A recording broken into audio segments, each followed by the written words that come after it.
with the McSilver Institute for Poverty Policy and Research, along with the Community Technical Assistance Center of New York State. Thank you so much for joining our panel discussion today, the social determinants of mental health, implications for practice. A few things before we get started. You are all muted, but you can chat to us, questions throughout.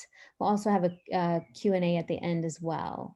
You can chat to panelists or attendees, and we will receive those chats. So looking forward to your thoughts along with our discussion today. There may be some resources. We don't have any identified, but some may come to mind that we will be posting in the chat box, or we'll put at the end of the presentation when we post this on our website, which this and the recording, the slides and the recording will be available on our website at ctechny.org. We don't have a lot of slides today. This is really about a discussion.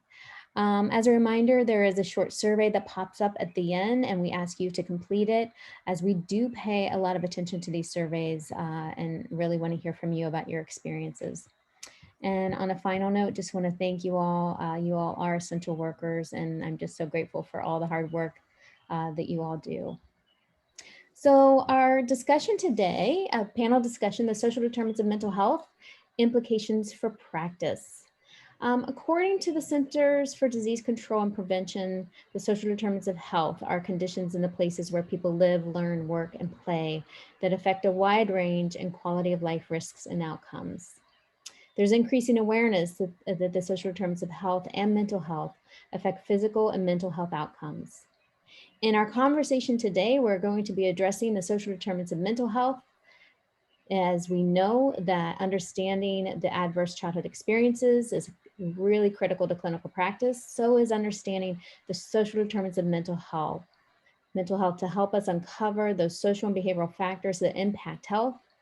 Behavioral health organizations and practitioners will hopefully today analyze this impact that social determinants of mental health have on practitioners as well as clients and services. And we're going to also be investigating some strategies for reducing health disparities that are often rooted in social and economic disadvantages in the context of clinical practice. We have a great panel today, but I just want to quickly look at our agenda. So we're going to do some welcome and introductions. We're going to have our panel discussion, which is based on these 5 questions. But again, we want to hear any of the questions that you may have. We're going to have a Q&A at the end, and then we're going to have a wrap up. So we are your moderators, myself and Lindsay. Lindsay Bryant is our awesome consultant we've had for the past few months, also a social worker for many years, and I myself have been a social worker for many years, and I am the clinical leader of CTAC. And I'm going to now let our panelists introduce themselves. We're so grateful for everyone who's participating today. We did search, Lindsay and I collectively have been working on this panel for many months, and we had searched for participants to really bring together a rich discussion about the social determinants of mental health. So we have Craig Willingham, who's the Deputy Director of Cuny Urban Food Policy Institute. We have Alicia Galvez, who's a professor of Latin American and Latino Studies at Lehman College and of Anthropology at the Graduate Center of Cuny. We have Jess Smith, who's a clinical supervisor of Morrison Child and Family Services in Portland, Oregon. And we have Drew Grabham, who's a social worker manager for adult inpatient and transitional care at Oregon Health Science University. So you'll hear that not only do we have 2 panelists from New York State, we also have 2 panelists from the state of Oregon. Lindsay is currently living in Oregon, although soon to be in New York. And I thought it would be really helpful for you, our practitioners, to hear, some of the thoughts around the social determinants of mental health and others from people doing work in other states, because I think a lot of it is applicable to all the work we do. So I'm going to let everybody introduce themselves so you can start to hear from everyone, and we'll start with Craig. Good afternoon, everyone. So again, my name is Craig Willingham. I'm the Deputy Director for the Cuny Urban Food Policy Institute. We are a research and action center based at the Cuny Graduate School of Public Health and Health Policy, and we work on a wide range of food policy related topic areas, everything from jobs in the food sector to the intersections between gentrification and food access. We do a lot of work looking at food insecurity and a fair amount of work looking at more regional food planning issues overall.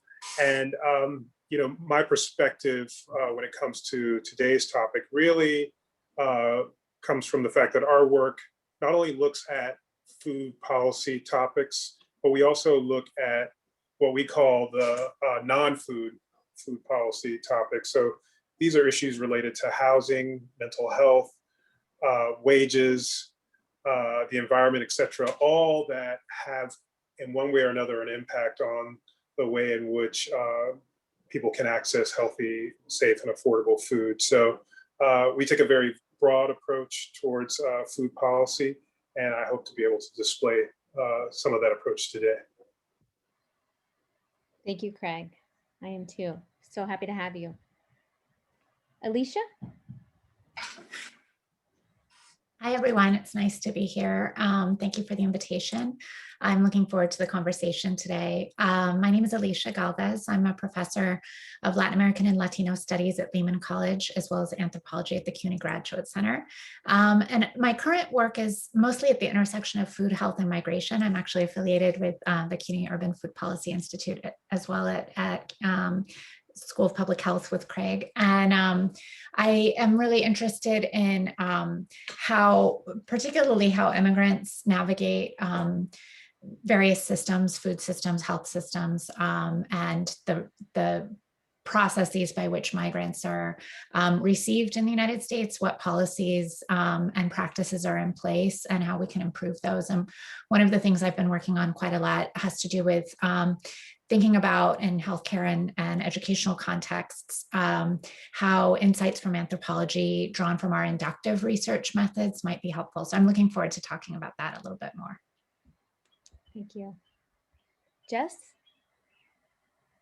Good afternoon, everyone, or good morning for me and Drew here on the West Coast. My name is Jess. I'm a clinical supervisor with Morrison Child and Family Services. We're an agency here in Portland who we've been around for 70-ish years, 75 years or so, working in the area. We do a lot of different things from early intervention to residential to outpatient services, all kinds of things. My program specifically is federally contracted through the Office of Refugee Resettlement, and we are a state licensed facility serving unaccompanied refugee youth. And so I would say 98% of my work is with immigrant and refugee youth, like teenage youth, like 14 to 17, and helping them get acculturated and reunify with their family or caregivers here in the US, and start to figure out how to navigate these systems here. And so we're seeing, we see a lot of youth from areas with really complex political climates and community violence and all kinds of things. And so we're seeing kind of the physical display of what that does to youth, and kind of managing that and helping kids manage that. And so I'm really looking for a lot of the things that we're going to talk about today impact the kids that we serve. And so I'm glad to be bringing a youth perspective to this discussion as well. Thank you. Me too. Thanks so much. Drew? Hey, hello. My name is Drew Grabham. I'm a clinical social worker here in Portland. Thank you for inviting me and giving me the chance to tell this story. And thank you to all for the work that you all are doing to sort of serve some of our most vulnerable populations across the country that are needing it. I have the privilege to work at a level 1 trauma hospital center and support our inpatient team, but also our transitional care team. So we have teams of LCSW clinicians that go out and do street outreach for folks that have high emergency department utilization and really try to make that connection with them and help create pathways to them towards their goals that they're looking for, which often includes advocacy and connection with them, and just kind of going along with their journey and trying to help them sort of address people that are very impacted by lots of social terms of health. So I really appreciate the chance to share a little bit about what we're trying to do on the streets, but also within our hospital system, and sort of talk about how do we come together as communities to really address these needs. And that's my biggest takeaway, is those partnerships that we have amongst all of our folks to do this work. So thank you. Great. Thanks so much. Such a fantastic panel we're having. So we're going to move into our questions. We're going to start by talking about, why are the social determinants of mental health important to consider in the work of child serving providers? So in your work, why even have this conversation? So I was starting earlier talking about how I'm in a lot of different meetings, and social determinants of health and mental health come up a lot. But it's often, for me, the question is, okay, so what are we doing? What are you doing about it? And I've been training on social determinants of mental health for a while as well. And I've been in organizations, and I know that organizations care about this as well. And some of you think about your screening, some of you think about food pantries, some of you are thinking about how do I really attend to the social determinants of mental health? How do I help the kids and families that I serve in these areas? So chat into us anything that you are doing and why it's important to consider as a child serving provider and working with families. I do want to say that, as we mentioned, the social determinants of health are the conditions under which people are born, grow, live, work, and age. And the social determinants of mental health include racial discrimination and social exclusion, adverse early life experiences, poor education, unemployment, job insecurity, poverty, income inequality, neighborhood deprivation, poor access to sufficient healthy food, and poor housing quality. It is well known that social factors affect our risk for mental health challenges and substance use disorders, as well as health outcomes of people that experience these challenges.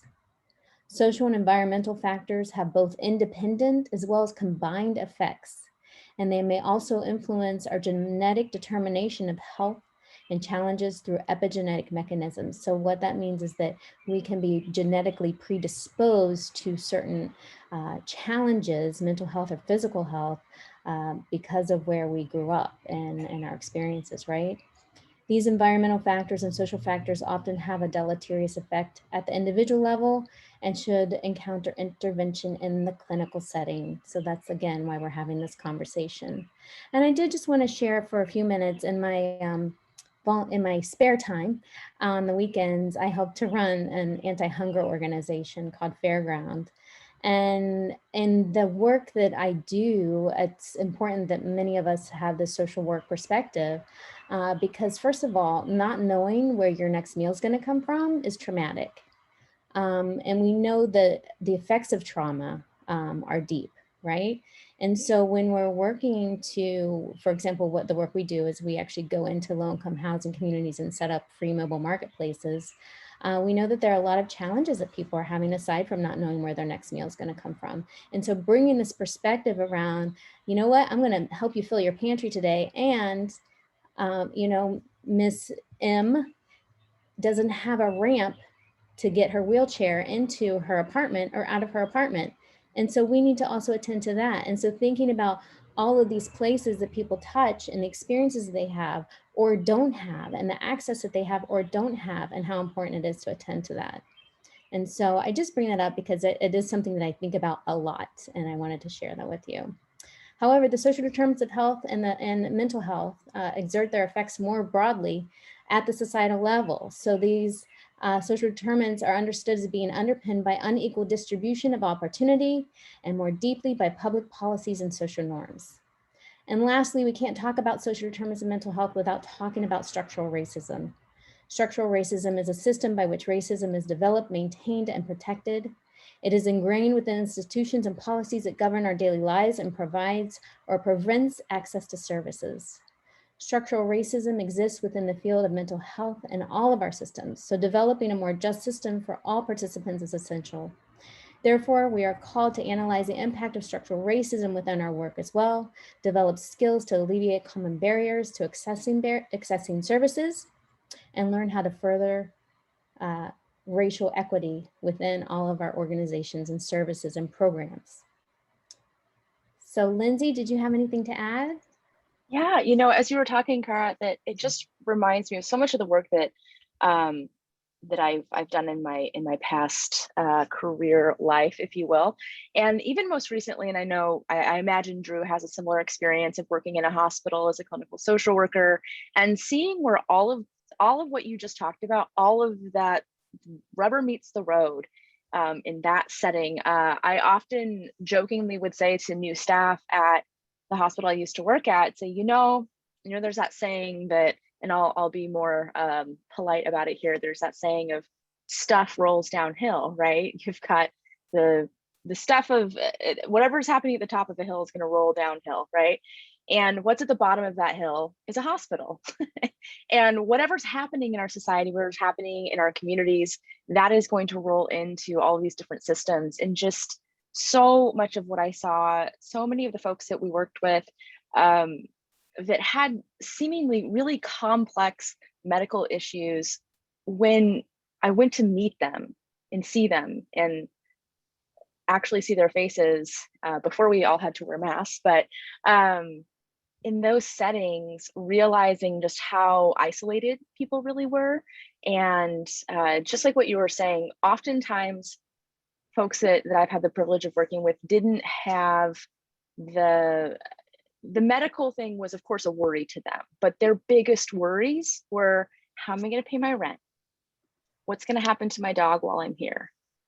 How am I going to eat the special diet you're telling me that I need to eat when I go home and I don't have access to food stamps?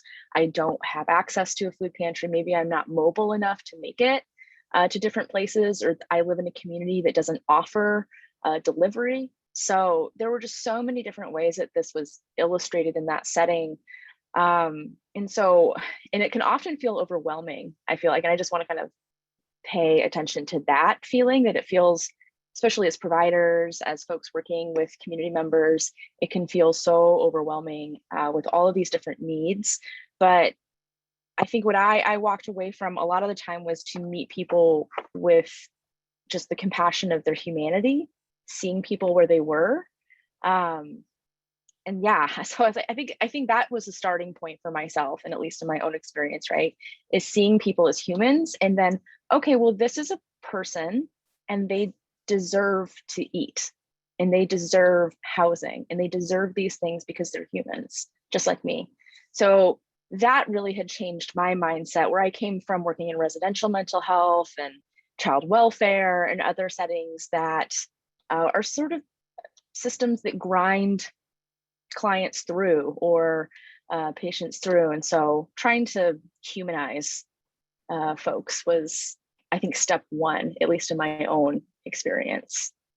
I don't know if any of our panelists have anything else they want to just add before we move on to a next question. I think the only thing I just want to add is I appreciate just calling out the structural racism, and often we represent as providers, we can often represent the systems that have also done them harm.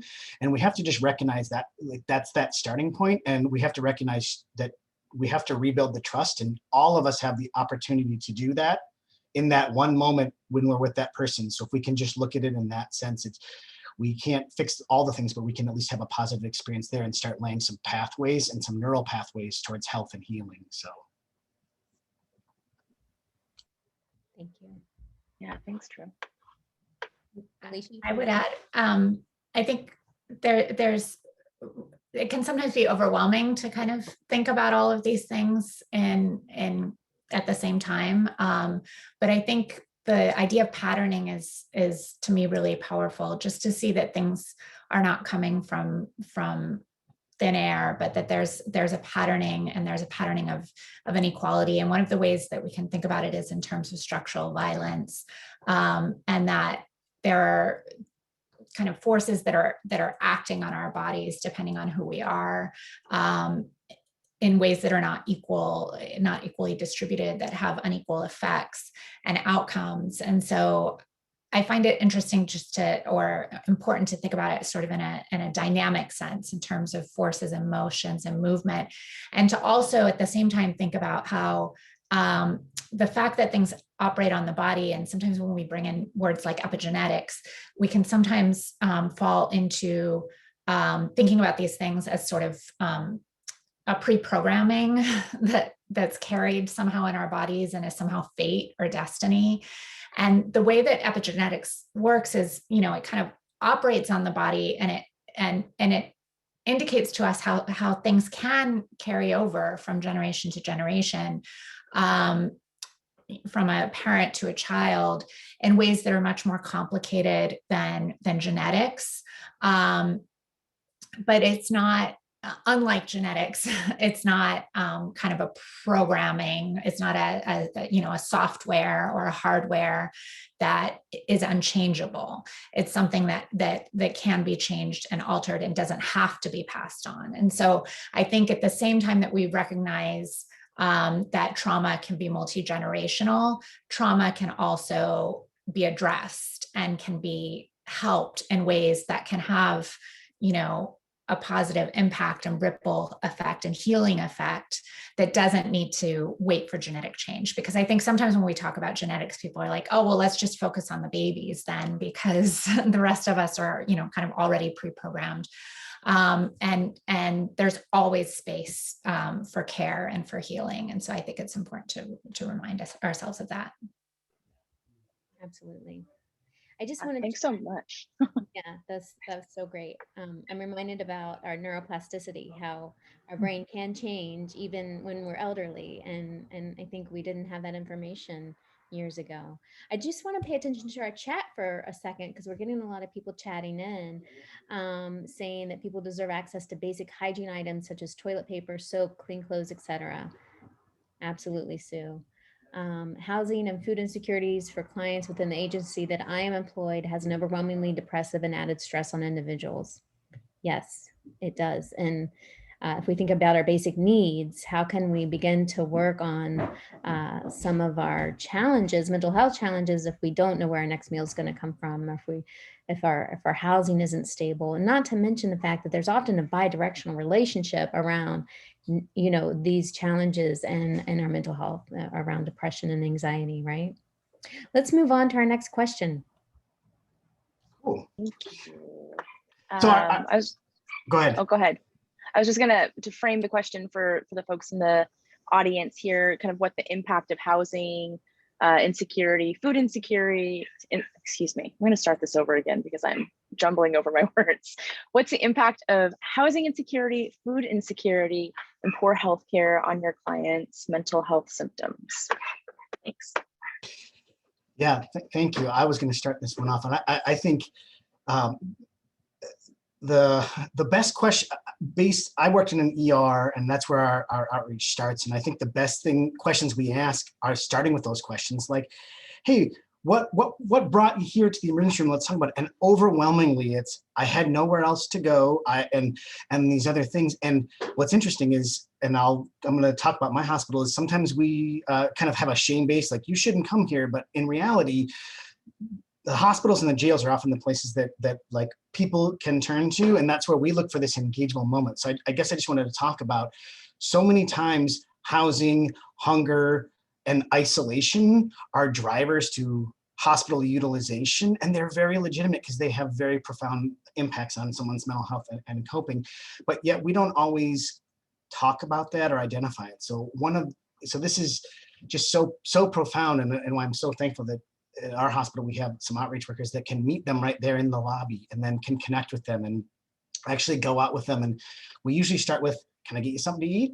Can I buy you a coffee tomorrow? Can we go and do these things? And trying to help kind of navigate them through this very complex system that, as with all the years of training I have, I still can't figure out how to navigate all the systems. And I have a house, and I know where my next meal is, and I know where I'm going to the bathroom, right? And I can do that. And so I just always have to recognize that. And I think helping people that we serve, understand how that's just a factor, and there's these other factors that is bringing that utilization there and contributing to this situation, that it's very understandable to be overwhelmed in this situation. As a provider, I usually say, like, whoa, you just shared a whole bunch of areas where the system has failed you, and I'm a little overwhelmed. I can't even imagine what's going on. If we can just normalize that and validate that with them, and with our providers, with our ER docs, or our intake people, or our triage nurses or whoever it is and help them understand that and carry that patient's story forward, very much kind of taking this narrative approach, which is where it is. And we do use some kind of screening tools that I'll try to, I didn't want to forget that we're sort of, at our hospital, we're sort of talking about a social determinants of health, but I'll share that for another one of the sections. But I guess I just really want to acknowledge we're really working to identify and chart these topics as just being a factor in this whole situation. And I think that's a really important thing that we can lead with, not only with our one-on-one interaction, but we can also start charting that to start normalizing that out and then asking the system to do things differently. Because what I see is everyone that I serve is not they failed the system, is the system has failed them. And we have to look at it like that, because then we have to go and change that system. And I'm just grateful to be in a community with you all to try to figure out, like, yeah, let's go figure out how to change our systems to be more accessible to all of our folks. I would just add, in the context of food insecurity, one of the sort of critical dynamics with the way in which resources are provided is that for food insecurity, cities largely depend on a charitable food model. It sort of links to what you were saying, Drew, this idea that when people come to hospitals or when they're involved with the criminal justice system, it's like, you're not supposed to be here. And they're utilizing these services once they get in these situations. And the charitable feeding model is similar in the sense that it's as the name describes, it's a charity. So you have to be absolutely in need and in dire straits in order to justify morally that you're using the system, as opposed to it being a given that you need to have access to fresh, healthy, affordable food. And I think one of the things that we've seen that's been a silver lining over the last 18 months of the pandemic is that we've seen an enormous, in the context of historical funding, enormous increase in the amount of funding for social safety net programs, most notably for SNAP, and unprecedented numbers of people using SNAP, formerly known as food stamps. And what that does is provide people with an opportunity to step outside, when it comes to food insecurity, rather, step outside of this charitable food model and be able to be regular consumers, have a sense of dynamic choice when it comes to the food that they can access, and normalize this idea that you're supposed to have access to food, as opposed to it being this sort of thing that, when you are, in good times, you provide yourself with. When you're, in need, you go to this charity-based system. And I think that, or my hope is that, this sort of sets a precedent and allows us to change many of the systems that support food insecurity to support more of a sort of integrated model, a entitlement model, as opposed to a charitable feeding model. Agreed. Who wants to be a charity case? Nobody. And food is a human right. And obviously, Craig, you know this, there's more than enough food that's grown to feed every single person in our country. So then why are people hungry, right? We have to ask ourselves that. Jess, I think you wanted to add something. Yeah, I think the kids that come to my program are coming usually directly from somewhere along the border. They're either entering through a point of entry through the US and seeking asylum, or they're, apprehended in the desert somewhere. And I say apprehended. I think a lot of the bulk of my attention, I think, when kids get here is kind of crisis work, but not in the traditional mental health sense, right? Like kids aren't at my program because they're mandated to therapeutic intervention. They're here 100% because they don't have status in the US and they are without a parent or guardian. And so US policy dictates, right, that kids need a parent or guardian in some way, shape, or form. And so my job is to find that person. And if that person doesn't exist for them in the US, then my job is to help navigate them to a long-term foster care setting where they can continue to work on their legal cases and their asylum cases and those kinds of things. but initially the first day that they arrive, right, like they're coming from their journeys here, often by themselves as children, which are, you know, they're coming from a traumatic environment, moving through a traumatic environment, entering into a traumatic environment with CPB, Custody and Border Patrol, and ICE, and then getting to my facility that is another facility, is another system. And so, you know, one of the things that we work really hard on doing is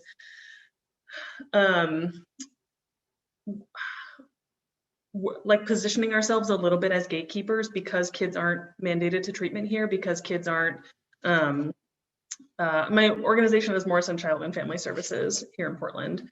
I see our role a little bit is to act as gatekeepers, and to kind of understand the system enough, and understand the system that these kids are entering into enough, and to help explain that, or help translate that to them in a no pun intended, most of my kids are Spanish speaking, but translate the system into a language that they can digest and hopefully a little bit understand, and hopefully they have, you know, family or caregivers or family friends in the US who have an alternative perspective, and helping them understand what happens with their information. And so, you know, when Drew talks a lot about, like, you know, people entering these systems and having all of these multiple systems fail them, we're talking about kids that have had that experience and who are also entering into completely new systems that they don't understand, and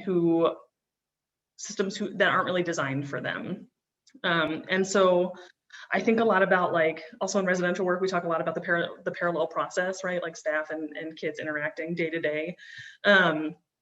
And so I think a lot about, like, the trauma that these kids are bringing in, and then the feeling safe and comfortable enough to kind of start to let their guard down a little bit. And when we see that happen, what we also end up seeing is behaviors in kids who don't yet have the skills to kind of verbalize their what they're going through, or the things that they're experiencing, or the things that they're worried about, or who don't feel safe enough to say those things out loud. And so we end up seeing, like, the external representations of those fears and anxieties and sadness and loss and grief and all of those things. And so when I think about, like, housing insecurity, food insecurity, and healthcare, in my setting, it's a little bit different, because, you know, we're meeting all of those needs consistently while they're here, and we're still seeing kind of this, like,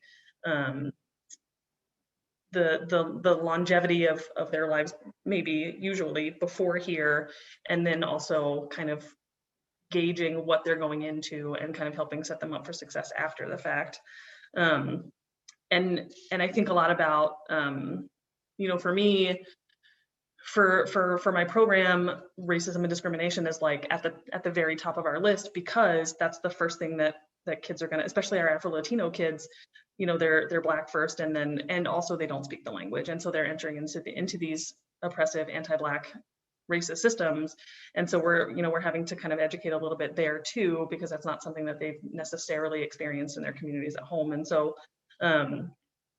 it's helping navigate those systems first, or through that lens rather, and then kind of considering status and considering family status, and you know, and how do you help families who don't feel safe because of their status, you know, navigate these systems.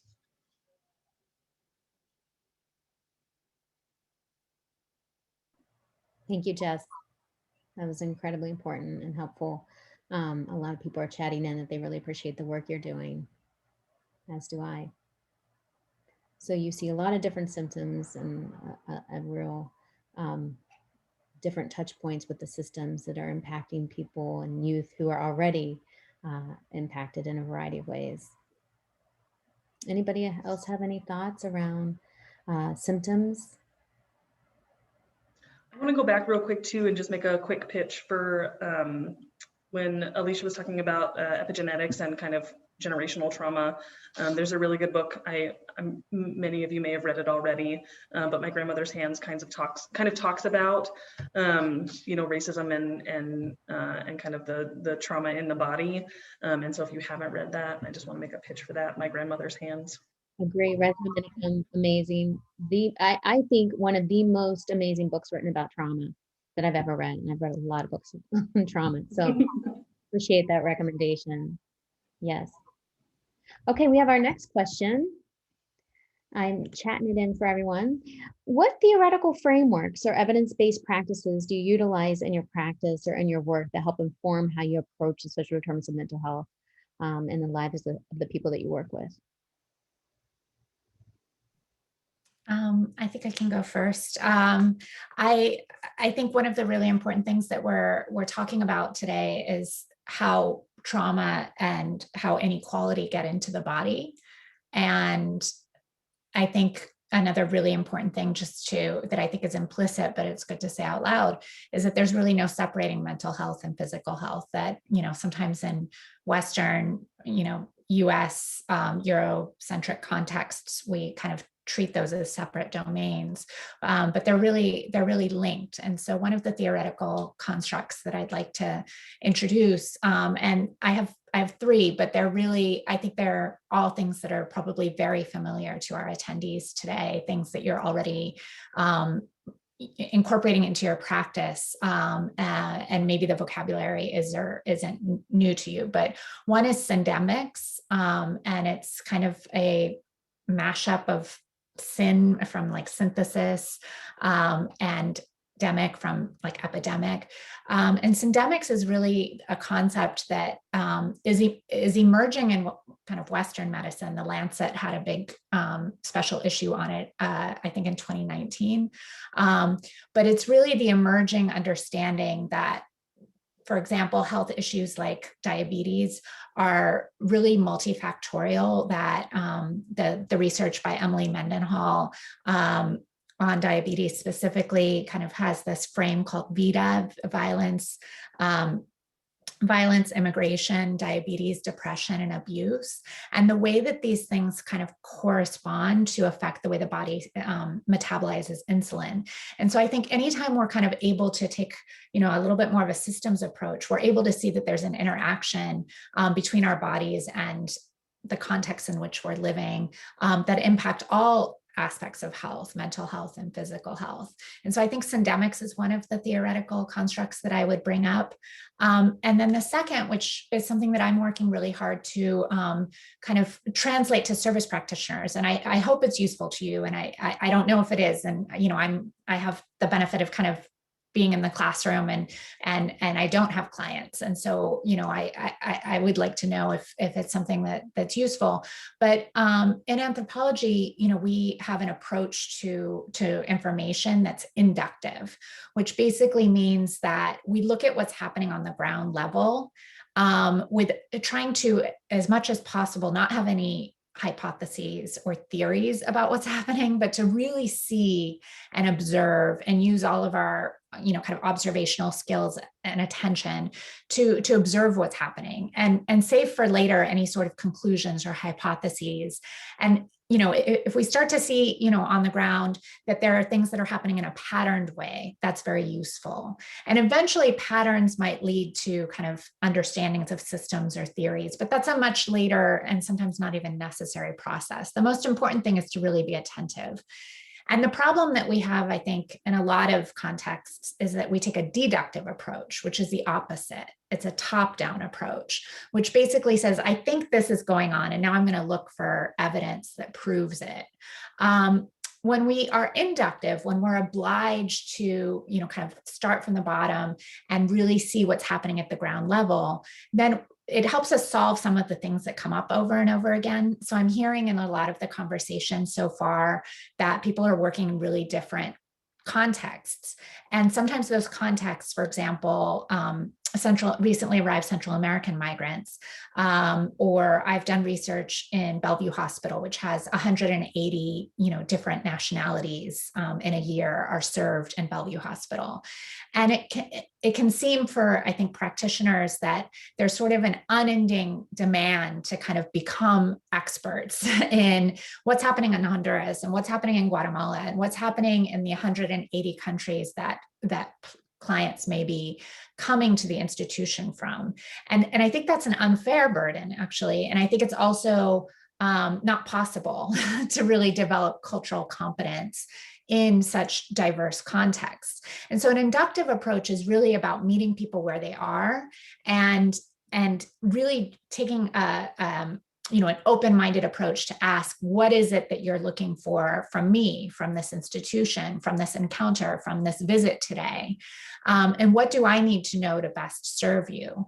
And so an inductive approach, having that very open-minded stance, as opposed to, oh, I think I know what's happening because I know this, this pattern already, it can be really valuable. And of course, it has to be paired with, the linguistic skills and, the expertise that Jess and other folks are developing in the very close quarters that you're working with specific populations. And that's so important and so crucial.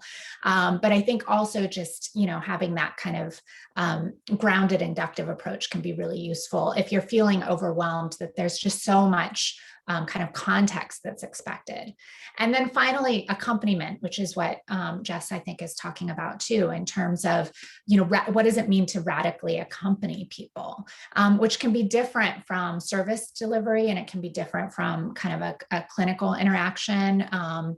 It's very much about how can I be with you wherever you decide you're going? How can I accompany you on this part of your journey? And there's a lot of literature on that, that I can help share. But those would be the three kind of theoretical concepts that I would contribute as being useful in this context. Amazing. Thank you so much. That's so helpful. Wasn't it helpful, everyone? Just think about syndemic, deductive approach, and accompaniment. And it reminds me of, one of the things that we try to really push in our work in CTAC is knowing the detriment of structural racism. The things that we can do is really practice those values of anti-racism and anti-oppression, which are transparency, collaboration, both and thinking, right? As well as a thinking of abundance and the value of abundance. And so it's really, I think what you were talking about reminding me of that. So thank you. Any other thoughts? I think something that shows up a lot in the youth that come through our program is, so we do a lot of somatic work here with kids and kind of teaching kids to read their bodies, things that come up a lot with food insecurity. And if we think about like Maslow's hierarchy of needs, which isn't always appropriate to apply to different cultural backgrounds or folks from different parts of the world. And if we think about Maslow's hierarchy of needs, all of those things on the bottom, when we experience things like food insecurity and housing insecurity and those kinds of things, we start to learn to kind of shut those things in our body down, right? And so you start to lose that mind-body connection. And I think we can all agree, I think Alicia said, we can't separate mental health from physical health. And so when that connection breaks down, it's really hard to kind of identify what's happening around you. And so with kids especially, they've been shutting those things down for so long. A lot of the kids that come through here anyway, they've been shutting those things down for so long that it's almost part of this, like part of this crisis initial stuff that we do here is teaching kids to relearn about those connections and kind of hopefully reduce some of that, or start to work towards reducing some of that and creating some safety around some of those things. Wonderful. Thank you. You're actually answering our next question, which is, what do you see the role of the clinician in addressing the social terms of mental health? And I think that's really great advice, thinking about somatic work with children and families and helping them to think about their bodily experiences, right? Any other thoughts around your role as a clinician in addressing the social determinants of mental health, or the role of your agency or organization? If I can keep talking for just a second, I think so. I'm white. I'm a white practitioner. I'm working in white systems, right? I work for a predominantly white agency. Portland, despite having a reputation as a liberal city, is pretty like covertly racist in a lot of ways. And Oregon, I don't know if folks have I didn't know about Oregon until I moved out here. I'm from Virginia, and so no, I didn't know anything about anything that happened on this side of the country until I got out here. Oregon has a pretty racist history. It started as a white supremacist state. People of color could not live here up until pretty recently. And so my agency has been around for 75 years. And so part of that history exists in Oregon's racist history, and like the kind of continuing of Oregon's racist history, and kind of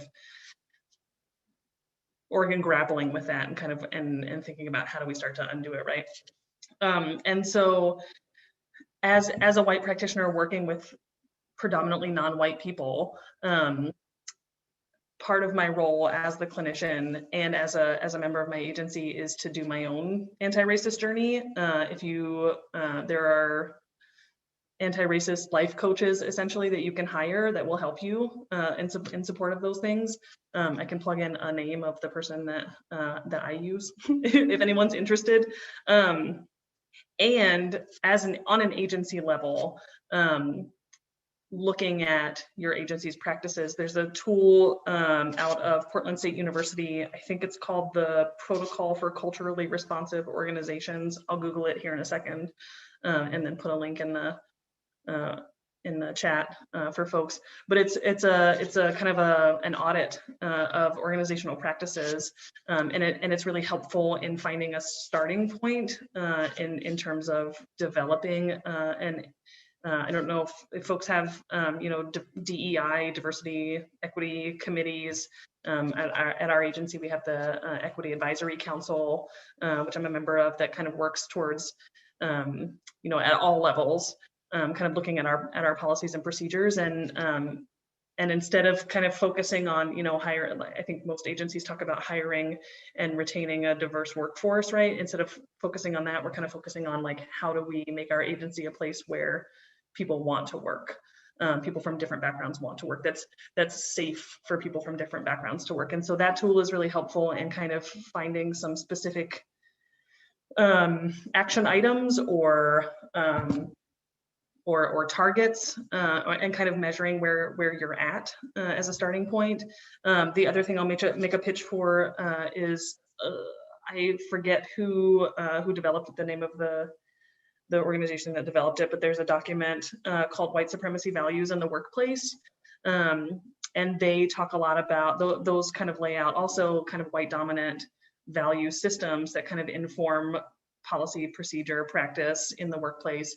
And particularly if you're working with clients from different backgrounds, we want to make sure that we're kind of continuously evaluating those things in an effort to make sure that we're providing services that are accessible in every sense of that word to the clients that we're serving. I'm going to pivot a little bit and just share a little bit about just some of the things that we talk about with our clinicians. So this social work team that I get to support goes out into a lot of our homeless camps and provides almost exclusively our care to folks that are experiencing houselessness. And some of the things that we do, so some of the tools that we're using, is, we have a strong trauma-informed care training that we go through, but we've actually are providing that training to all of our hospital staff, so our ER physicians, our nurses, and all that, and really making that a priority. So that's one of the things that we've done, and clinicians are sort of driving that.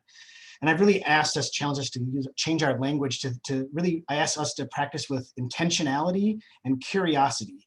So anyone who calls the staffing case with me I'm gonna ask those two questions, and we're gonna kind of start to understand that, because this is where we really understand, because to get to our driving factor, which is, who the expert is here? The patient, because it's their life. So we're going to flip this all around, and we're going to do that, and we're going to talk about that, and we're going to stress that in the ER or with their health plan when the health plan doesn't want to pay for something. We're going to really leverage that to understand and carry that voice forward. And I'll use my privilege as a clinician that I get to chart things that like can have a very profound impact. So I got to be very careful with what I chart and make sure that I'm really doing something that's really what the patient's telling me. And and I really appreciated like the induction, like we are really trying to do that. Like, I have no idea what brought you here. Tell me, let me chart that down. I promise you, go to read some hospital charts. That is the opposite of what we're doing here. So we have got a lot of work to do to kind of bring that out.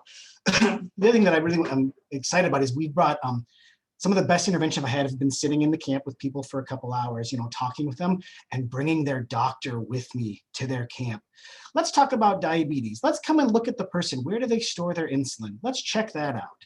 Then we can come up with a very realistic plan of like, or you're like, you have heart failure and have a low sodium diet. How about just have any diet, right? And we really get to that understanding. But the best thing that I've done is bring people out on the streets, and we've been able to pivot how our providers and practitioners think and understand what it means to be houseless or go to a shelter. And again, I'm pretty privileged to our hospital like supports that work, but it's been a very profound shift in how we're thinking. And we're a med school, so guess where we're talking? In that med school about these things and trying to do some of that work.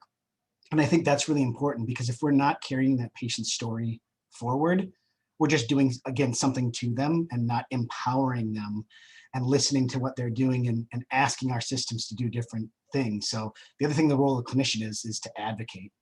I advocate all the time for my hospital to do things different, to be kinder, to be less racist. And we call it out and we say where it is. And we've empowered our team to sort of do that.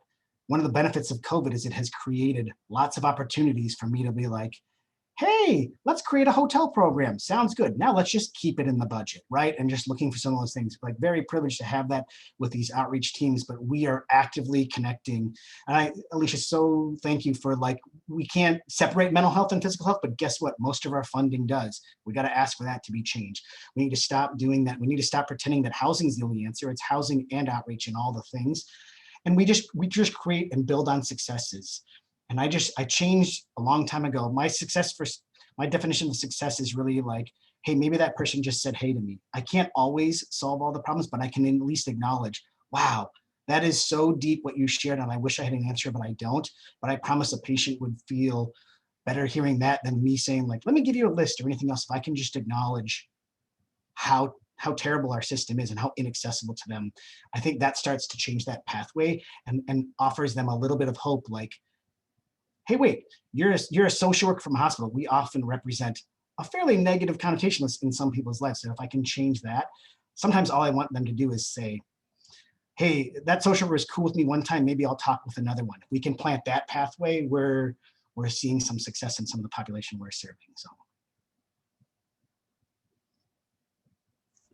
Awesome, Drew. Thank you so much for sharing. Brandy was chatting in that the People's Institute for Survival and Beyond offers phenomenal undoing racism workshops and has offered workshops specifically for social workers and other mental health clinicians. Yes, they do wonderful work. I've participated in their trainings many times. So thank you for sharing that. Validation is empowering. A lot of people chatting in, responding to what Alicia and Jess and Drew and Craig, everything that you've said. So thank you. We have another question. We have like 2 more questions, and then we really do want to see if you have any specific questions for our panelists. The next question is, what are some strategies at both the client level and community level for your clinical practices in actually addressing housing, food, and health? And so I think we've talked a little bit about this, but maybe we could expand. I do just want to start because somebody had chatted in something, and I didn't want to miss it. She said, but when people identify food and housing insecurity, what can we do? If we don't have resources to offer, then what? I personally asked about this at a medical intake. I asked the nurse assistant what would happen if I said yes, and she said she didn't know. She just clicked the box on the electronic form. So I thought that was really important to highlight and address in a way, because you're absolutely right. What do we do? And it reminds me, I don't know if anybody was able to participate, but on Monday, we had a conversation. We have our Dr. Tony Salerno has conversations with Dr. Tony, and he had one with Dr. Pamela Morris, who's at NYU, and she is really doing amazing work around suicide prevention. Her teenage child was actually died by suicide, tragically, and so has really started to think about, you know, suicide prevention as a public health and prevention, and how we can really actively do that. But one thing that she said that really stood out to me, it was a really amazing conversation. If you want to check it out, I don't know, Foong, if that is available, the recording, we could put it in the chat. She said she recognized, first of all, the incredibly difficult work that we, but especially you all as mental health providers and social service providers do on a day-to-day, minute-to-minute basis, right? But she also said, you know, one of the more challenging pieces is that everybody's kind of working in isolation.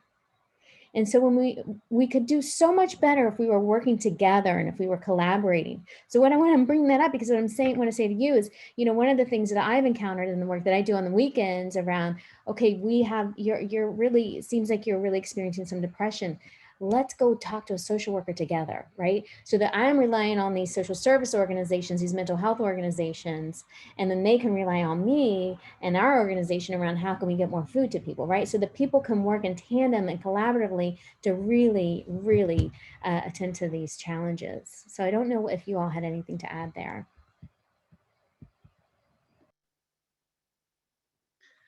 I think I want to say, like, every other training I'm in that is around a social work related topic, we talk about how siloed everything is and how it's so difficult. And so before I worked here, I was an outpatient therapist for a long time, and as an outpatient therapist, or like, it's notoriously underfunded, right? Like, and so people should typically do a couple of years and then get into private practice where you can make a little bit more money and not be as tired.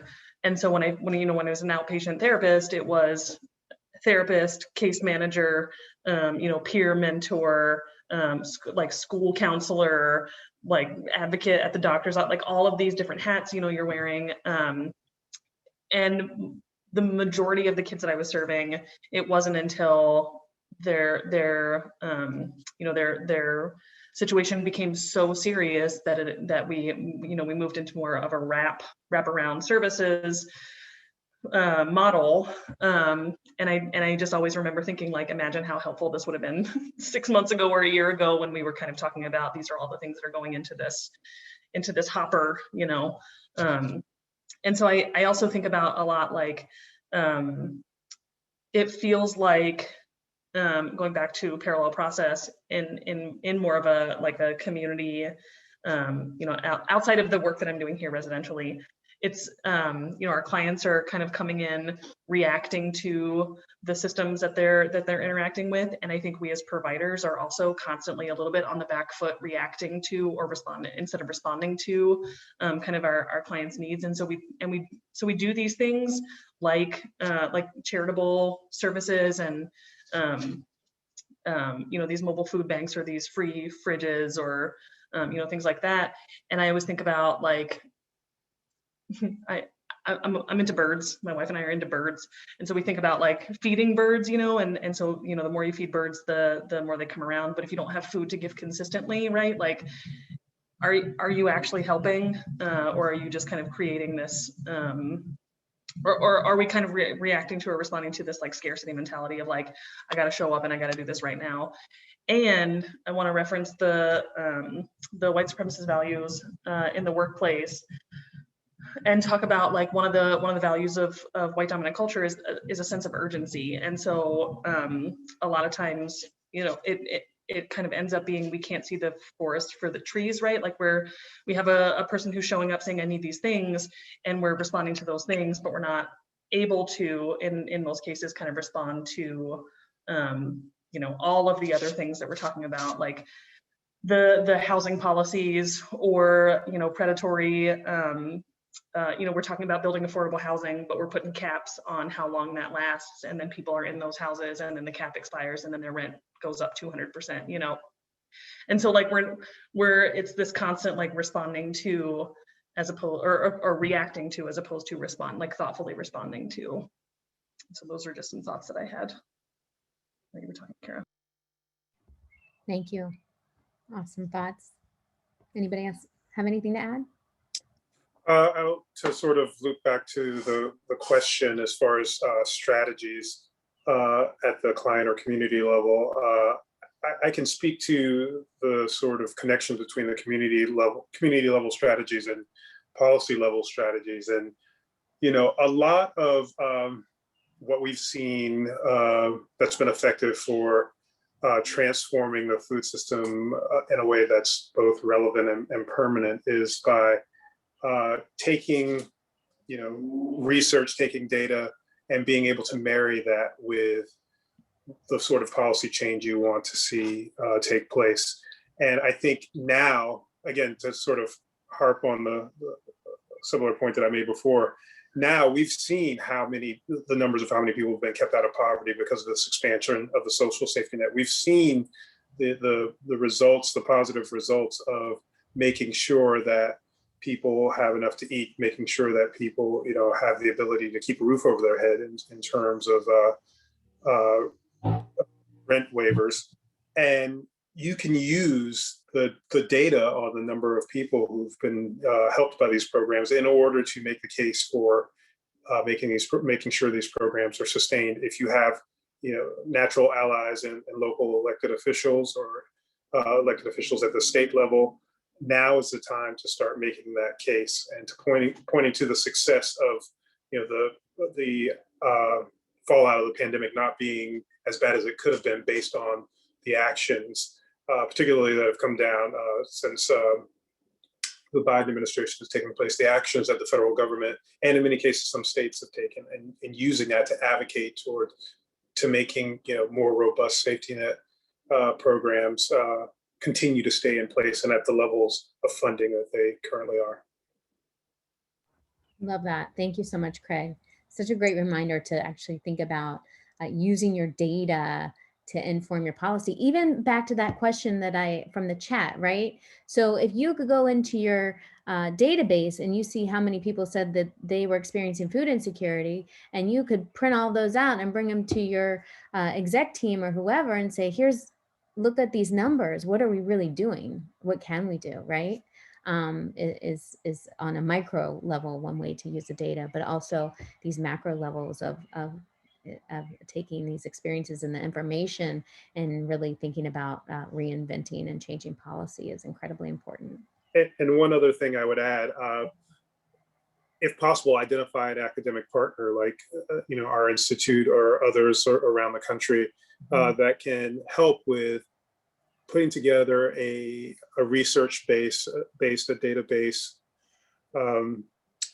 case for the sorts of changes we want to see stay permanent. I understand that, you know, it's likely many of the people are working at service organizations that don't have the capacity to be able to make that sort of case from a research and a data perspective, and partnering with an academic institute or center to help to make that case, I think is another strategy to keep in mind. Yeah. Well, that's one reason CTAC is housed in the McSilver Institute, which we are part of NYU. So we do offer services in a lot of variety other ways that aren't necessarily paid for by the state, but we do help organizations in a variety of ways. So that's a great reminder too. Something I just want to add, it's sort of a thread I'm noticing in a lot of these responses, especially in regards to this question, is really about relationships and relationship building, right? Breaking down those silos. And I just kept thinking back on my most recent employment experience. I worked at a hospital in Portland, not the hospital that Drew works at, but a different one. It was a vastly different system and vastly different priorities. And how even as I was leaving just a few months ago, they were just starting to talk about how do we, like, gaining momentum in how do we collect data at the inpatient level on food insecurity. And this is, you know, spring 2021, and that had been brought up for years and years and years, but it wasn't the right people. It wasn't the people in power. It wasn't the people sitting on in the right committees or whatnot.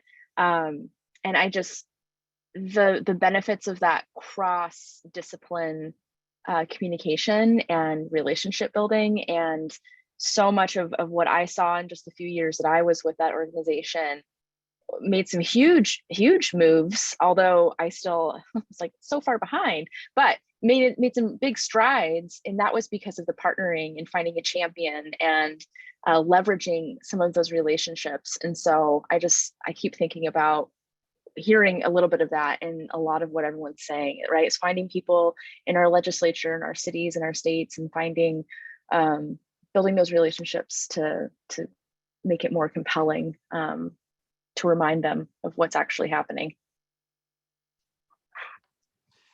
I want to I have two quick things that I would be remiss if I didn't share. So the first one is in our EHR, and I appreciate that, like the Unite Us is coming to Oregon. We have a collective medical, we have a system that we can share sort of care plans or ideas across EHRs across multiple systems here. And also in our EHR, we're creating and using the social determinants of health wheel and kind of making it present. But I also want to recognize sometimes we can, our wheel's going to turn red when there's an issue, but we don't always have the solution or a resolution, something to offer. We can just sort of say like, that's tough. And I just wanted to say, as an organization, for all of the leadership on this call or the direct staff, I want you to hear, like, I think it's an organization's responsibility to also help the direct line staff deal with some of that like emotional distress that we have with caring, and often being the face of a system that says, I know I got nothing for, like, I don't have any solution for that, and how that can weigh on us. I know that's usually what weighs on most of the physicians or nurses and other things in our hospital system, but they're not willing to talk about it. And I think it's an organization's responsibility to take care of the wellness of our staff and acknowledge some of those situations we're in and just say it out loud. Like, you're right, we can't house everyone, but we'll do what we can, and we'll continue to strive and advocate for more things there. But I think to truly do any of this work, right, we also have, and to be a trauma-informed organization, we actually really have to care for our staff and give them that space, which is, we have clinical supervision with all of our staff, and like just a space to talk about that and to cry when you need to cry, and recognize like, yeah, this is really, really hard. If COVID has taught us nothing else, like, hey, guess what? Just because I have a badge doesn't mean I'm always that well, right? And just like openly talking about that work. So when we can have our workforce a little bit, I'll say, a little bit on the healthier side, we can also lead by example for some of our staff there. Because often I would see when I'm in those camps, I might be the one holding the hope for not only the patient in that moment, but for my hospital or the other people that we're working with. And that can be very isolating. And we can kind of take that home and kind of self-destruct. So I think that's really important to like ask for that and to create those spaces for our staff, because they are our resource that is like so wonderful. Without them, I'd just be sitting here talking to myself on a Zoom meeting, no one else. So I just think that's pretty important to ask for that and to create that space in our organizations. Thank you, Drew. That's a really important reminder that our own care is incredibly important, and work-related traumatic stress is real. It is, yeah, it's very real, and I'm sure we could talk for another hour about that. We do have some resources at CTAC on work-related traumatic stress and compassion fatigue and burnout, but I really do appreciate that reminder. So any other thoughts about, the social determinants of mental health? In particular, we haven't talked a lot about housing security, or we talked a little bit about integrated health. And all of this in my mind is really about integrated health, right? So how are we really tending to the whole person and supporting the whole person, knowing that they're the expert on what they need and what feels most helpful? Any thoughts around housing? I will share this. I think, I'm pretty fortunate to have a hospital that sort of is backed up and is funded. So we have like a medical respite program or a recuperative care program that our hospital invests a substantial amount of money in, where people can go to for up to 30 days. It's an SRO setting, but with a nurse and a case management and a housing case manager there. And when we send folks to our program there, we also have our transitional care staff follow, because we don't think of that as duplication. We think of that as our investment in that individual's life. And if COVID taught us anything, we created a COVID motel before our county health department created a COVID motel. And then when they created one we just pivoted, and now we have a transitional care motel that's funded by our hospital that recognizes that housing is healthcare, and we have to invest in that and then provide the services there. So we're developing a team. Our outreach nurses and social workers go there to this hotel that bridges them, maybe between the shelter, but they're not skillable in those opportunities.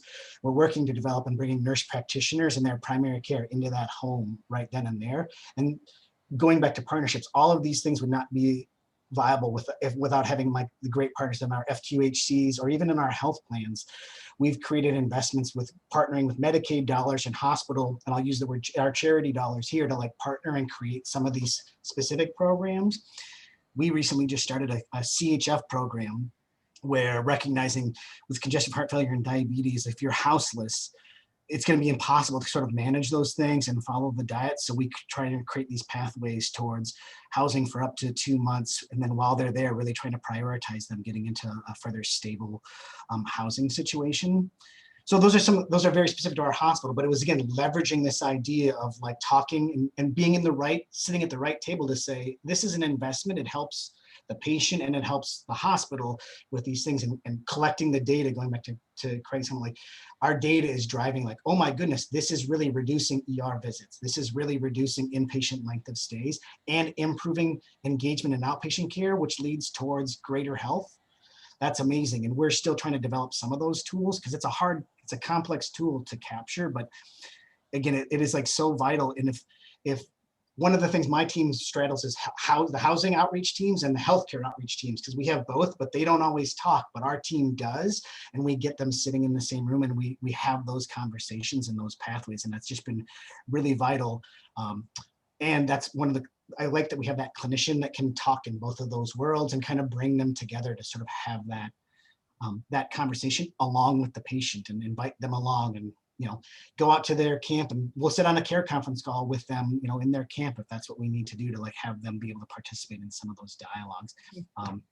And track those stories and celebrate. We also have a book where we celebrate. Somebody gets housed. We don't have a bell, but we put in the book, so-and-so got housed, and we carry that forward, and we just are so honored that they do that. And sometimes people get housed because they're passing, but they didn't die in the streets. And we're going to celebrate that too, and just talk about why that is so important and necessary. And every chance we get, we share that book with any funders or hospital administration who's going to make decisions about cutting services.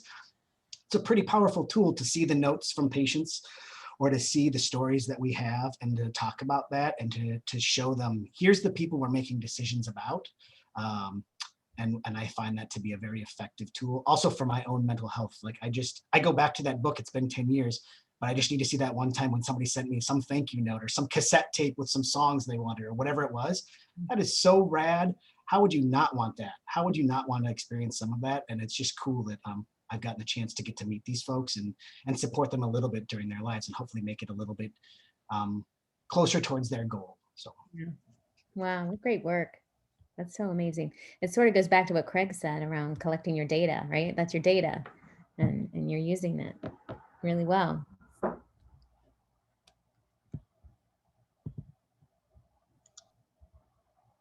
Any other thoughts? We would love to hear, any other strategies around health, integrated health.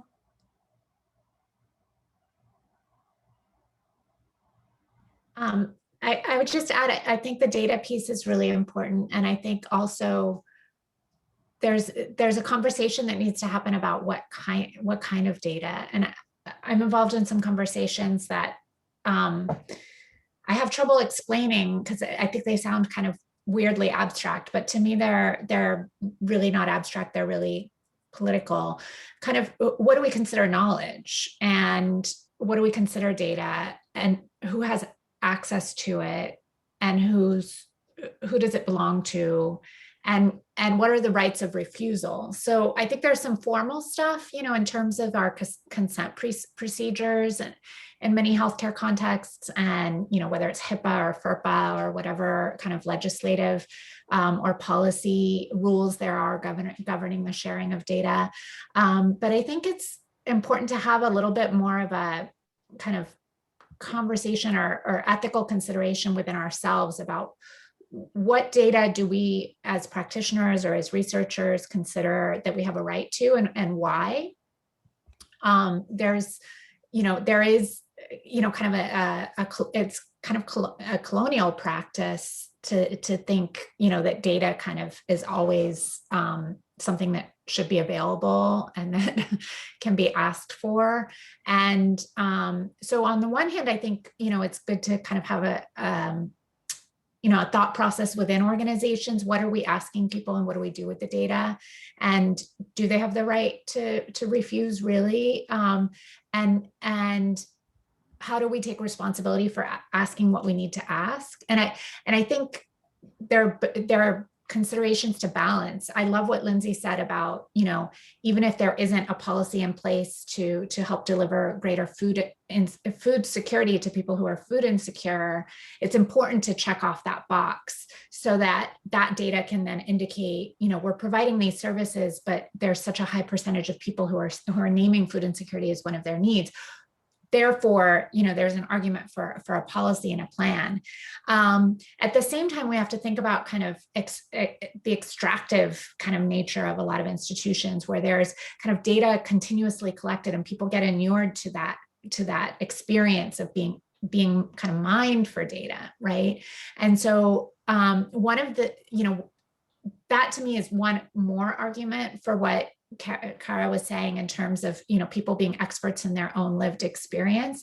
They're also the knowledge keepers. And so when and how and under what conditions and with what kinds of promises of confidentiality do we take custodianship of someone's knowledge? How do we acknowledge their knowledge as worthwhile and as either equally or more valuable than the authoritative or expert knowledge that often gets primacy in institutions among, whoever has the MD or the PhD or whatever it is after their name. And so thinking about, all of these different ways that kind of knowledge also is something that exists in a hierarchical relationship with that gets navigated and exploited and sometimes taken from people against their will. And so I think these are just some of the things to keep in mind. And I in my work, I'm trying really hard to empower my students who are undergraduates, to consider themselves researchers who are producers of data, but part of that is thinking about how do you protect the things that and the people that you're connected to, and be responsible for data, right? It's not just a matter of collecting more, but how do we take stewardship of it that's very mindful. Beautiful. Thank you so much for that, Alicia. Anybody else have any comments or anything to add? I really appreciate that summary. We're going to move on to our Q&A. So we have a few minutes left. So this is really for you, our audience. I'm going to share my screen again to show our, hold on, I don't need to do that, sorry.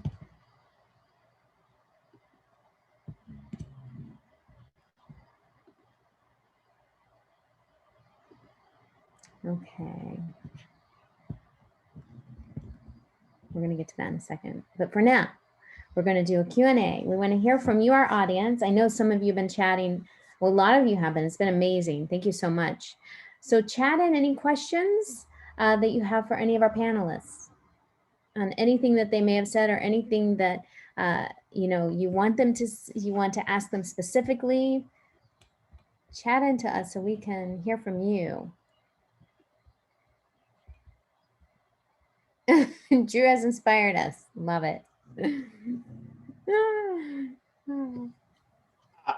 The question one, someone was asking about the specific questionnaire. I don't have the example in front of me, but our hospital is developing this.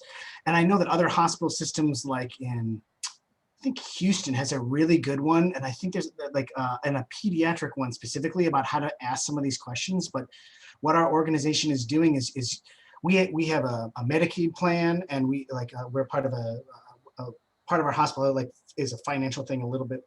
And then we have outpatient, inpatient, and we're trying to universally have sort of a screening tool that asks them those questions. The thing we found is that it's hard to like, do we hand them a questionnaire? Do you ask the question? But a lot of it is like check boxes and some other things. So I haven't been over, I'm not gonna say like our screening tool is awesome, but there is some of the questions, the way it was asked, I didn't like the wording. So I'm fighting to get them to be a little bit, I'm gonna say trauma informed or a little bit more patient centered questionnaires. So we're working at, it's a work in progress, but it really is trying to get it at like all at entry point that we are asking everyone once a year to sort of update it. And then some of it, a certain score triggers kind of a referral.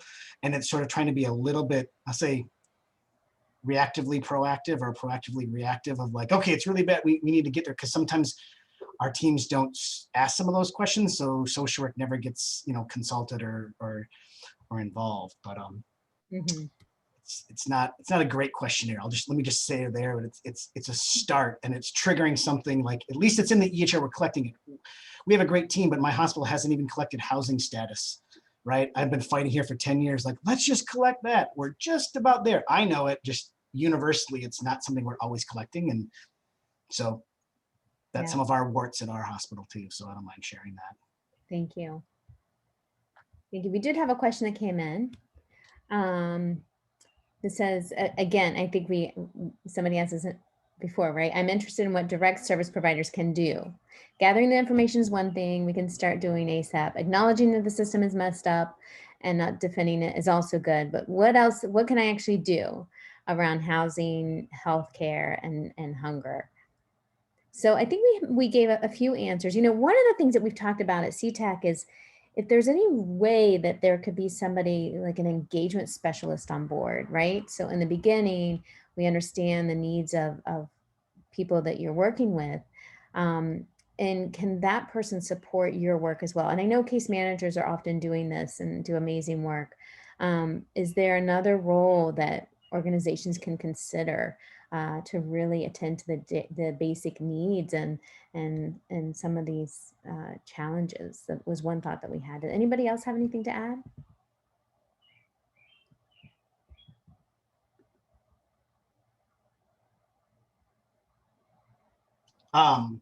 You know, some of what we try to do is some of our clinicians can do like the Vispidat screening and other things, and we're working to sort of add to the tool that's used to sort of prioritize.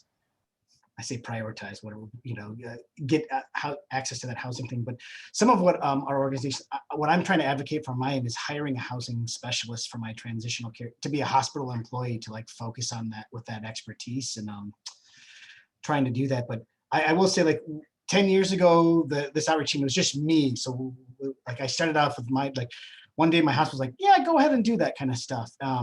And I started having coffee with a couple other outreach workers monthly to like process, and that meeting, we just kept inviting people. Now we have about 500 people that like are on a community listserv, and we meet once a month and we resource share and we partner.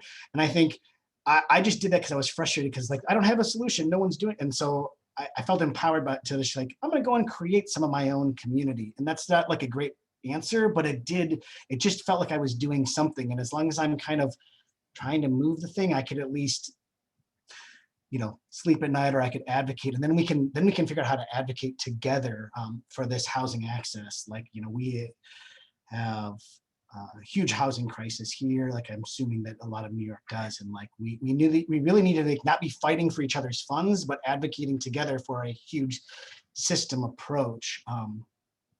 And honestly, it's who we know. Like we're thankful to have, like, I got people's cell phones, you know, and we can call them and we'll use those favors. And you know, I know Lindsay would call me when she was in the ER, and I would show up there and like just kind of create those partnerships and this community approach. And I just surrounded ourselves with people sort of doing that. I know I don't mean to oversimplify it, but like that's what we did. And then it led to some more formal pathways. And I just kind of encourage us to keep doing that, getting the support, you know, and again, like celebrating and it's being in the know of like, I'm on so many listservs. I just know like where the sweeps for the camps are going to happen. I know where there's a housing thing, and I know it, and I just try to share that information out as best I can. in a sustainable manner, because I still want to only work, I want to have a personal life and care for my family and do those things. So it is really hard. And yes, we do have we have peer advocates, and we have peers work with our addiction team and some other things, and we partner really well. I love to go together. I love to do co-visits if patients are cool with it. Yeah, let me bring your doctor. Want to meet together? That's great. We'll come together or not, but we openly partner with them or other case managers. And we work to just bridge the transition care teams. We just try to get things stabilized enough till there's really a handoff. And it's kind of like an ACT model without a clinic or anything, but it really is like, we're not 24/7, but we do a lot of somewhat pseudo crisis response, and we really package it up. And we have a lot of care conferences. So when we're working with somebody, we'll bring in their health plan and their medical care and their specialist and their housing, and the patient, and we'll have a plan to be like, what are we doing? And we'll really ask that everyone come down to create this plan at this time. Sometimes it's in the hospital, but sometimes it's while they're on the street. And we find that to be really important to just communicate and let everyone understand who's doing what, and do we all have the same shared expectations about what we can do? Often we don't. So we try to clarify that, and then things seem to be a little bit smoother. So.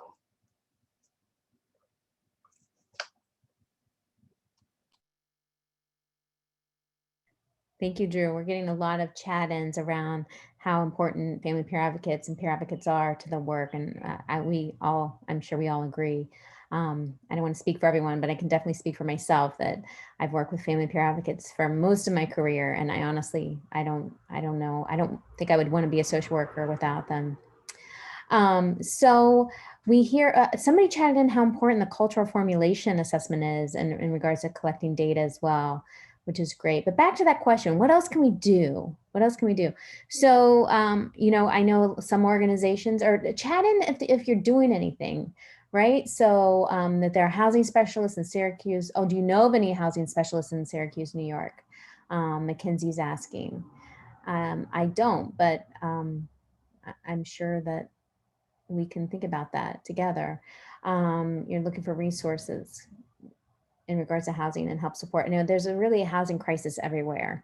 And it's not, it's housing, it's also housing affordability, especially in New York City and some areas of New York State as well. So, or cities such as Syracuse, I imagine as well. So thinking about supporting, 211 could be a resource, Sue was saying, Mackenzie. So you could call 211 and ask. Thank you, Sue. And in thinking about, what else to do. So I know resource closets, just to come back to kind of like basic needs, right? People can have pantries in their organizations or resource closets, or connect people. I really cannot express how, collaborating in your neighborhoods, in your communities with other resources, and how helpful that can be. Anything else we could do about, thinking about integrated health? Any other? I'll just make a quick plug I know we just have a couple minutes left here, but just the importance of trauma-informed care. And I know that is sort of beating a drum that's probably been beaten a lot over the last few years, but just trying to bring it back to that. So much of what I was hearing today has to do with trauma-informed practices, although the organizations or systems that maybe we're a part of are not trauma-informed. We can do both, right? We can work to advocate, and sorry, there's a garbage truck right outside my window. But we can work to advocate with our organizations to not only make our organizations more trauma-informed, but also, sort of speaking to what Jess was saying earlier, doing our own work and how our own practices, how we can sort of do that in a trauma-informed way is just a theme I was hearing a lot of. Thank you, Lindsay. I heard that too. Thanks for pointing that out. I think we're wrapping up, everyone. I did want to give our panelists just one more chance to say if you have one thing you want to say to behavioral health providers to know and do about the social determinants of mental health, what would you say? Can we do that really quickly? Can we start with you, Jess? I'll just go down the line on my screen. Would that be okay? Yeah. Okay. I've been thinking about this question a lot, actually. because there's so much that I want to say. Mm. I'll try to keep it to one thing, but like with some other things ready. The way I sort of conceptualize mental health and the way that I do my mental health practice is sort of thinking about it like physical therapy. Like I'm very bad at physical therapy. I don't like to do the exercises, and I won't do them if they're not easy for me. And so like if I like have that in my head when I'm talking to a family or a kid or a client, or another service provider, it's really important for me to understand like all of the context so that I can, like, for lack of a better way to say it, like write a prescription for what's going to work. Because there's no point in me, giving clinical feedback or naming things or, identifying supports or any of that if it's not realistic. And so thinking about, like realistic plans for people, and then just kind of keeping in mind that people do well if they can. And so kind of thinking about that. And then one more quick thing is just kind of expanding our definitions of things, like expanding our definition of housing, expanding our definition of, what is evidence-based, and particularly expanding our definition of what is therapy, because I think, I certainly went to school learning about what is therapy, and what I do day to day doesn't look hardly anything like, what I read about. And so instead of having these hard and fast rules about what's what, kind of thinking more broadly or more generally or more based on people's lived experiences. Awesome. Thank you. Expanding those definitions. That's so helpful to remember. Drew, one last thought? I am gonna just leave my thought of a moment of gratitude, of thanks to you all for being here and doing what you are doing to make people's lives, I'll say, more towards what they want, or slightly just being kind and those things. So that's my thing of just remembering that and practicing our wellness so that we can be role models for the people we're serving. That's really important. Thank you, Drew. Craig, one last thought? Well, I wouldn't pretend to provide recommendations for those gathered here. You're the experts in the field. The one thing I will say, though, is to just as much as possible, look for partners, look for allies who can help you to make the case for addressing the social determinants of mental health in a robust way, because so many different sectors go into affecting mental health. It's not just on your shoulders to address this more networked approach. When we talk about the social determinants component, you have to have good partners. Thank you, Craig. Alicia, one last thought?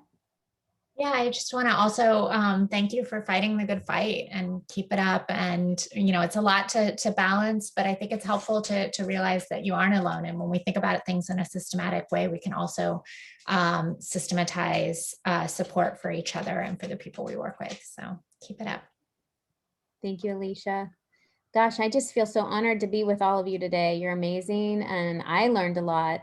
And, some of these things to take with us around data, around, not working in silos, collaborating constantly, and just thinking about all of these little nuggets for today. I just wanted to go over two more upcoming events. We have therapeutic considerations and treatment of single parent clients, Wednesday, June 30th, responding to the crisis of Black youth suicide. This is a two-part series, the clinical implications, part 1, Thursday, July 8th, and part 2, Wednesday, July 14th. Thank you for everyone who participated today. Thank you to you, our panelists. You all are amazing. I hope our paths cross again one day. And if you have any questions for us, please email us at ctac.info@nyu.edu. You can also visit our website. We have done presentations in the past around the social determinants of health and mental health. So you can just do a little search for that and they will pop up. And again, please remember to complete the feedback survey if you can. And I hope everybody enjoys their day. Thanks again, everyone. Take care. Bye-bye. Thank you.